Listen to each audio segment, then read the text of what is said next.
How do you think Arsenal fans are feeling about the way that you guys are playing this season?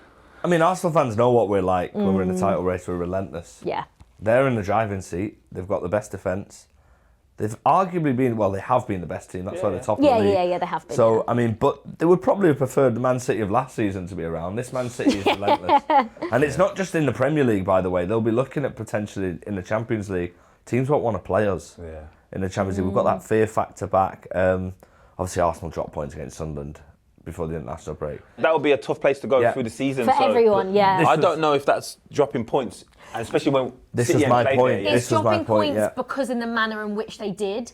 I think at the start of the game, everyone would have been like, a point would be a good result for Arsenal here, just because Sunderland is so brilliant at home. But being 2-1 up with a minute to go. Yeah. Oh, yeah. To concede a goal in basically the last minute of added time, that's where Arsenal fans have been like, we should have seen that out. But you can't, you've got to look at the result rather prior. If you would have took a draw, you then can't be frustrated. I'm just buzzing they conceded too.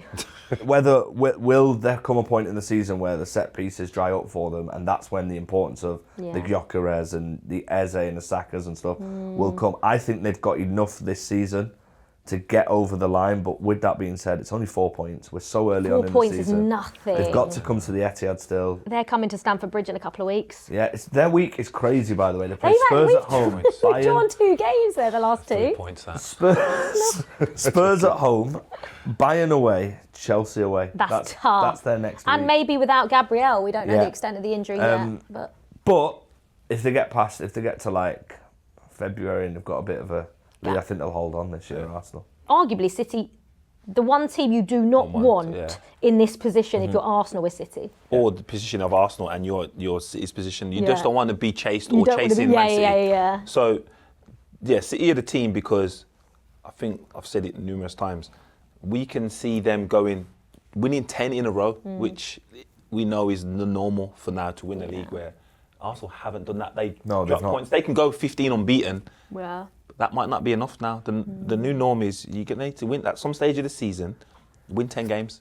Yeah. And that's when it comes down to, I believe City can do that. Yeah, I also, City could go through a run of form like last season. Arsenal don't have that, I don't think. I think Arsenal's best and worst are very close, where I think City's best is better, but their worst is worse. There's a lot of pressure. Yeah, I agree with that, do you know actually, what I mean? There's a lot of pressure on Arsenal this year, though, in that sense. Because they've hit the ground running this year, and I think if they get to a point where it's like February and we are still chasing, like Joleon said, you never want City chasing you, because even from our players' perspective, they're like, it's 4 points. They know they've been there. The worst thing for City is if we're still in all the competitions. Yes. Because then I think you're going to have to rotate, and the big man's going to have to come and sit down every now and again. But we look like we've got our squad back now, though. Yeah. But obviously, we have got the Cup of Nations to go. We're going to lose Marmoush. We're going to lose Ait Nouri, by the way. We've hardly seen him. I was going to say, I feel like he hasn't played, has he? He's been injured, but because of how good Nico O'Reilly is. Unbelievable. And that was a position that plagued us for so long. We didn't have a left back for so long. And also at right back, Nunes is coming on so good, and like I feel like we've got a squad again. So just final question, talking about Tottenham's attackers and can they hurt Arsenal? We don't actually know the extent of the injury as we're sort of talking, but Gabriel, I think he's been Arsenal's best player this season. Yes. It does feel like they are better equipped to deal with an injury like that. They've definitely got enough to cope with that, and that's the position you want to be in when. We've got their best players, but the next ones coming in are just equally as efficient. Yeah, absolutely. North London derby, how do you see it going? Arsenal? Yeah, Arsenal will. Yeah, Arsenal.